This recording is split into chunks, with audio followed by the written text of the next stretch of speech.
Bonjour messieurs, dames, je me présente, je suis l'adjudant-chef pour nous, le référent sûreté de la gendarmerie sur le ressort du département de la Haute-Garonne.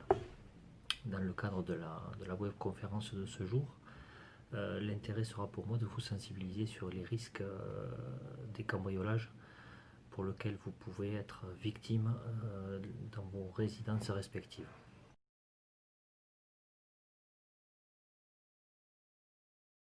Tout d'abord, il est important d'analyser sa situation géographique dans laquelle on évolue. Celle-ci a son importance, surtout pour le délinquant potentiel. Donc on discerne trois zones essentiellement dans notre environnement. La zone, on dira, isolée, qui concerne essentiellement les exploitations agricoles, qu'on retrouve essentiellement dans nos campagnes. Il y a ensuite une zone dite pavillonnaire, dans laquelle on retrouve toutes les emprises foncières indépendantes, mais qui sont juxtaposées, qui se suivent et qui forment un lotissement, plus ou moins communément appelé. Et enfin, il y a ce qu'on appelle les collectifs, donc les petites résidences constituées essentiellement d'appartements. Une fois qu'on a ciblé son environnement, on voit à peu près comment va agir le délinquant potentiel. Une fois ce constat fait, toute personne doit se poser la question, donc de fait, quelle est l'attractivité pour le délinquant potentiel de venir chez vous pour commettre un méfait. L'attractivité essentielle aujourd'hui sont les objets connectés, tout ce qui est ordinateur, tablette, matériel IFI que vous allez pouvoir détenir chez vous.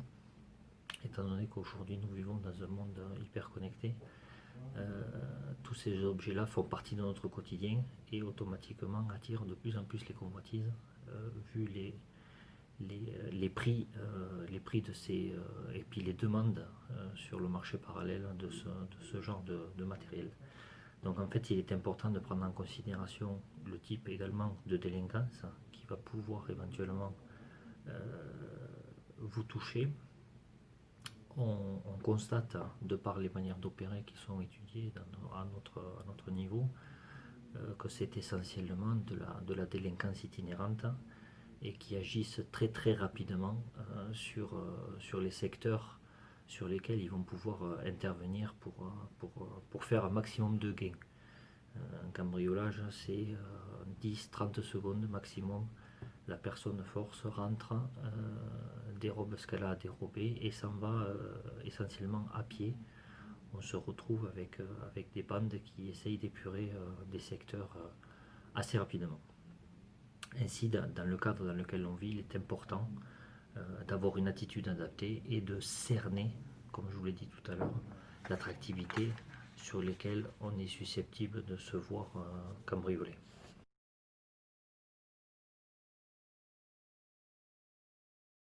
Tout d'abord, prendre conscience du risque potentiel. Et ensuite, avoir une vision globale de sa sûreté. Le problème qu'il y a, c'est qu'on se retrouve chez soi et puis on estime qu'on ne risque absolument rien. Le délinquant potentiel, lui, son métier, ça va être de venir, de repérer et de passer à l'action si tant est que le risque encouru est plus faible que le gain pour lequel il va opérer. Sachant pertinemment que la cohérence des moyens que vous allez pouvoir déployer est primordiale dans un bon système de sûreté. Trois aspects doivent être abordés sur ce genre de prévention. Il y a la protection, ce qu'on appellera la protection mécanique en premier lieu, la mise en œuvre ensuite d'un dispositif de détection, donc ce qu'on appellera la protection électronique. Et enfin, et le plus important, donc on verra en dernier ressort, ça sera l'implication humaine permettant d'aboutir à une réaction. Mais rentrons un peu plus dans le détail. La protection mécanique. Protection mécanique, qu'est-ce qu'on appelle protection mécanique? C'est uniquement tout ce qui va ressortir de la protection de l'habitat, c'est-à-dire le renforcement des ouvrants, la qualité de vos visseries, de vos menuiseries, la qualité du vitrage, s'il est anti-effraction, anti-vandalisme, si c'est un simple vitrage, si c'est double, triple, quadruple vitrage en fonction de l'isolation que vous pouvez avoir, mais qui va retarder essentiellement l'effraction également, et l'efficacité des systèmes de verrouillage de vos volets, de la porte de garage, de votre porte d'entrée également. Quel que soit le système de protection mécanique, celui-ci aura automatiquement une limite. Donc plus on sera dans une limite longue dans le temps, plus le délinquant potentiel, lui, fera en sorte de passer à la maison d'à côté. Comme je vous l'ai dit tout à l'heure, le but pour lui, c'est d'aller le plus rapidement possible en un minimum de temps et de faire le maximum de gains. Donc automatiquement, si une porte lui résiste, par la force des choses, il passera outre et ira sur une autre habitation, malheureusement, qui sera peut-être moins protégée que la vôtre. Le dispositif, on va parler maintenant de protection électronique. Le dispositif de détection à mettre en place, c'est des systèmes de protection anti-intrusion qu'on appelle, qui généralement sont positionnés à l'intérieur de l'habitat, donc dans ce qu'on appelle la volumétrie, et qui permettent à un moment donné de déceler toute personne tentant de rentrer dans une habitation. Donc tous ces systèmes sont à mettre le plus en amont possible sur l'habitation, sur les portes, sur les vitres, mettre également du détecteur éventuellement volumétrique, mais le détecteur volumétrique, comme son nom l'indique, il permettra de remonter une information concernant une personne qui est déjà à l'intérieur. Alors que si on met de la détection sur les ouvrants, on aura automatiquement une détection le plus en amont possible, c'est-à-dire avant que l'individu soit rentré à l'intérieur de la maison. Ça implique, quand on met une détection électronique, ça impliquera automatiquement de fiabiliser ce qu'on appelle la chaîne d'alerte, la remontée d'informations. Il ne sert à rien de mettre une protection électronique si celle-ci n'est pas reliée soit à un télésurveilleur, soit directement sur votre téléphone, et qu'il n'y ait pas de réaction à l'instant T par rapport à la commission de l'acte. On agira toujours a posteriori dans ces cas-là, et le méfait sera commis.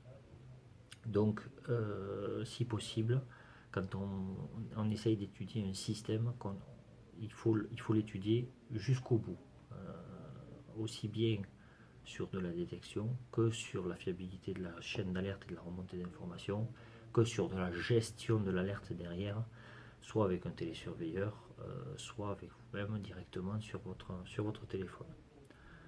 On ne peut conclure cette protection de l'habitat sans parler, parce qu'aujourd'hui ça se démocratise de plus en plus, on n'en retrouve pas uniquement que dans les entreprises ou dans les commerces, sans parler de ce qu'on appelle la vidéoprotection. La vidéoprotection aujourd'hui est un outil de dissuasion qui permet à un moment donné de faire des remontées d'informations et qui permet également de faire ce qu'on appelle une levée de doute en toute sécurité, de manière à pouvoir repérer tout individu qui errerait dans votre habitation. C'est des moyens qui sont simples, qui aujourd'hui, et qui sont consultables à distance, vous assurant une certaine sécurité, donc qui peuvent être mis en place de manière, sur le plan tarifaire, pas très onéreuse, et qui vous permettent de pouvoir sécuriser votre bien. Tous ces systèmes ont un dénominateur commun, l'humain. L'humain est au cœur de tous les systèmes de sûreté. Un bon système de sûreté qui n'a pas une prise de conscience humaine ne fonctionnera jamais, ou très mal. Donc l'humain est au cœur du dispositif afin d'assurer un parfait fonctionnement du système. Donc il faudra automatiquement vous investir dans le système.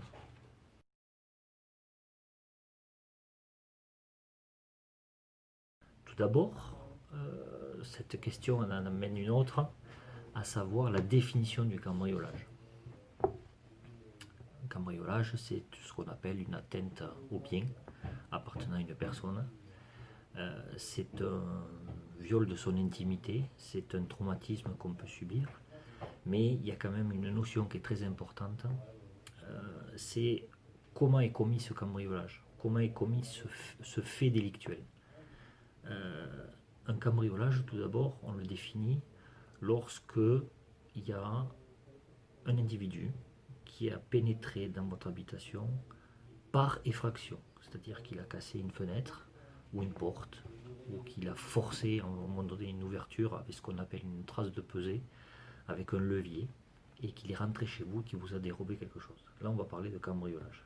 Par contre, si cette personne-là est rentrée, et c'est pas innocemment que je vous explique cette notion-là, s'il est rentré chez vous parce qu'il y avait une fenêtre ouverte, ou une porte ouverte, ou une échelle qui était à l'extérieur et qui demandait juste à être utilisée pour monter, de manière à pénétrer par une fenêtre qui se trouve à l'étage et qui était ouverte, là à ce moment-là on parlera de vol simple, voilà, et non plus de notion de cambriolage.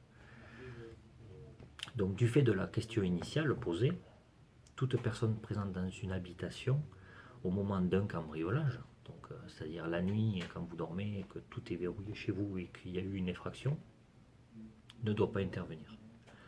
Ne pas intervenir tout simplement pour préserver son intégrité et sa vie.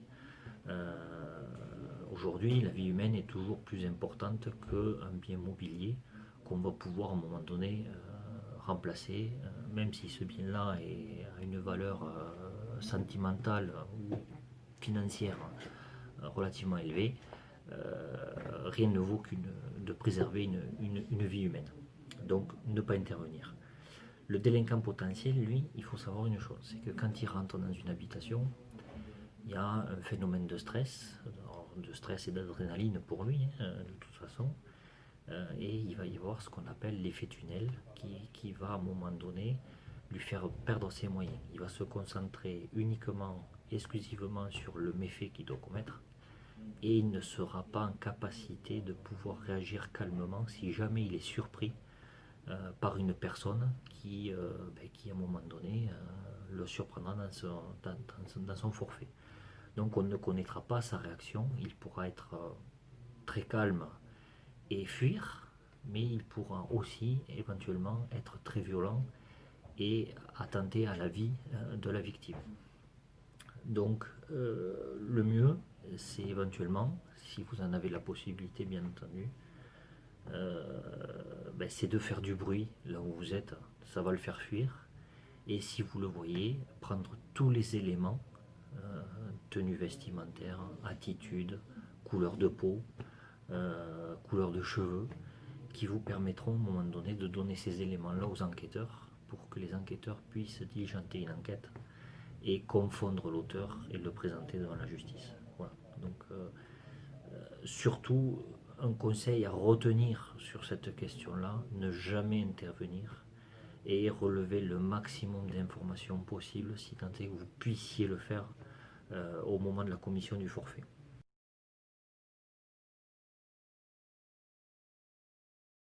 En l'état, non. Voilà, ma réponse est claire, nette, précise. Elle peut être un bon moyen de dissuasion, si tant est que la personne, le propriétaire des lieux mette un affichage comme quoi il y a un télésurveilleur à l'extérieur et puis voilà, montre aux délinquants que cette résidence ou cette propriété est sous télésurveillance. Ça peut être un bon moyen de dissuasion. Maintenant, éviter un cambriolage, non, parce que le télésurveilleur en lui-même, seul, n'a pas les moyens de pouvoir agir si tant est qu'il n'ait pas une bonne remontée d'informations. Donc, comme nous l'avons évoqué lors de la précédente question, le télésurveilleur doit se positionner dans la chaîne d'alerte. Il a pour but de garantir celle-ci, en fait, et de traiter l'information qu'il va recevoir de manière à pouvoir diffuser une autre information, soit au déclarant, au propriétaire, à la victime potentielle, soit aux forces de l'ordre. Voilà. il reste un élément dans le système de protection qui seul ne peut être efficace. Voilà. Il viendra en complément d'un bon système de protection, d'un bon système anti-intrusion, euh, mais seul, voilà, il ne faudra pas compter sur lui uniquement seul.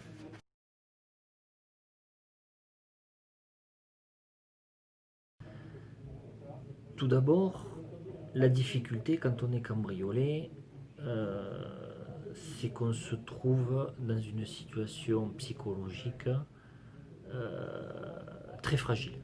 Très fragile, pourquoi? Parce qu'on est violé dans son intimité, euh, on est rentré chez soi, enfin chez vous, et donc automatiquement on a du mal à l'admettre, on a du mal à le comprendre, et il faut essayer de surmonter, on a peur, donc on a ce sentiment de peur, qui fait qu'on a tendance à perdre un peu ses moyens, et on ne sait pas trop comment réagir.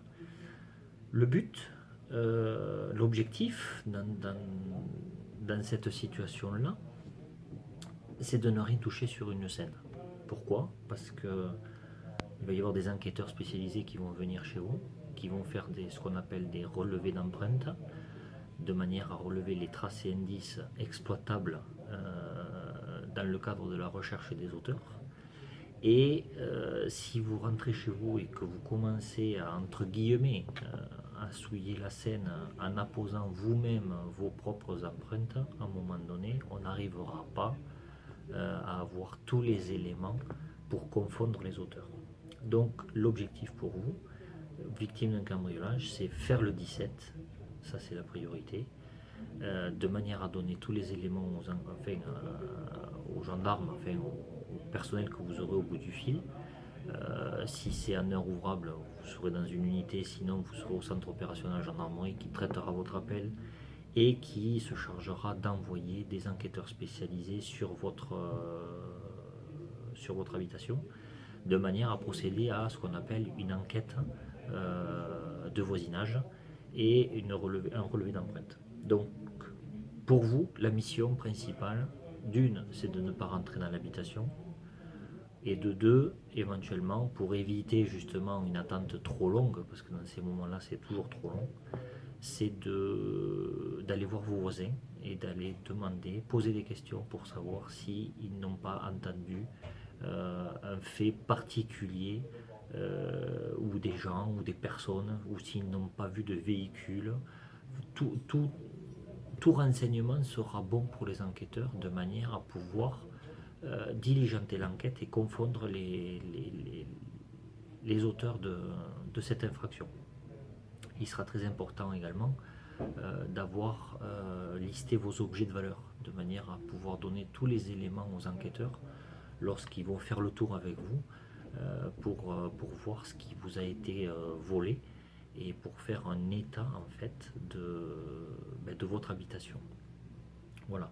Donc, quelque chose à retenir, ne pas intervenir, ne pas rentrer dans l'habitation et faire le 17. La priorité, c'est le 17.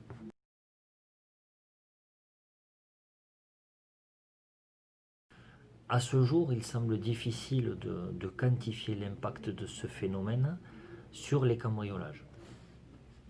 Toutefois, on ne peut négliger la présence de ceux-ci dans notre environnement quotidien.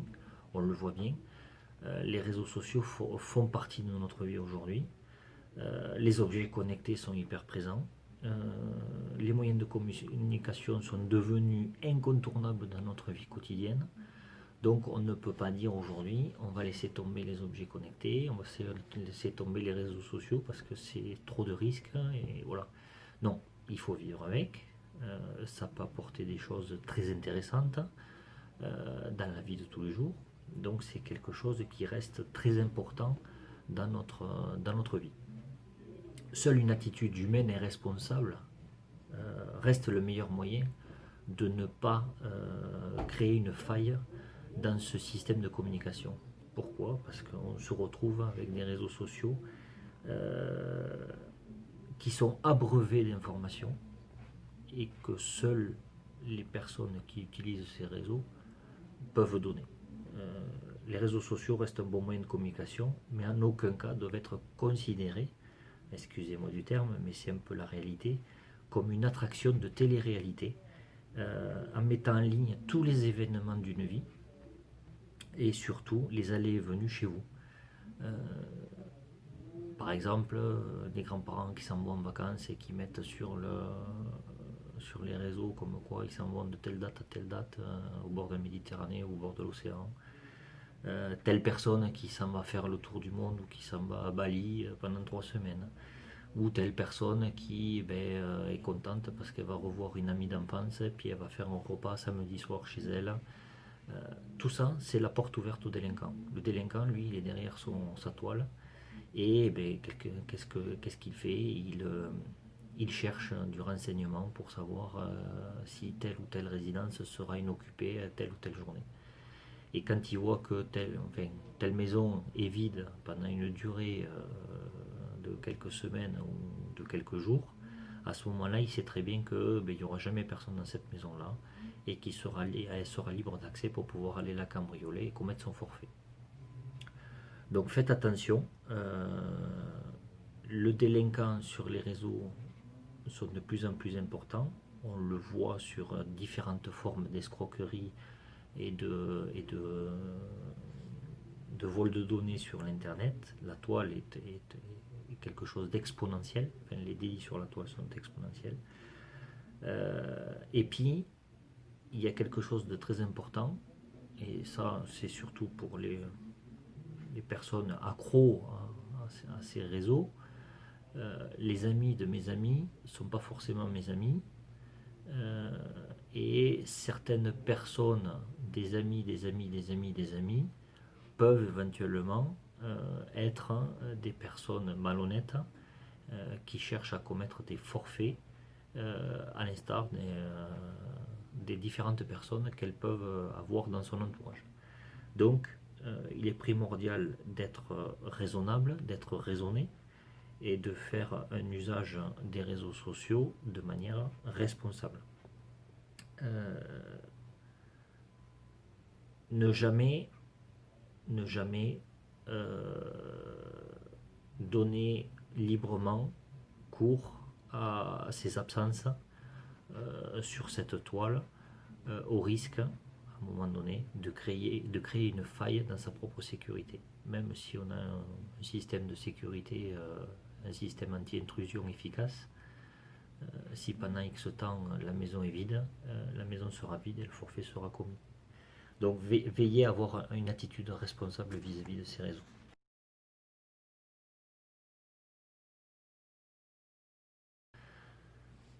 Alors cette question-là, on aurait pu se la poser déjà en première question également, parce que c'est des bonnes attitudes à avoir, donc on aurait pu ouvrir par ces questions-là. On termine par ces questions-là, c'est très important. Lister c'est bien, c'est très facile, c'est très rapide, et ça permet à un moment donné, le jour où vous êtes victime d'un cambriolage, de pouvoir avoir tous les éléments sous la main, les donner aux enquêteurs.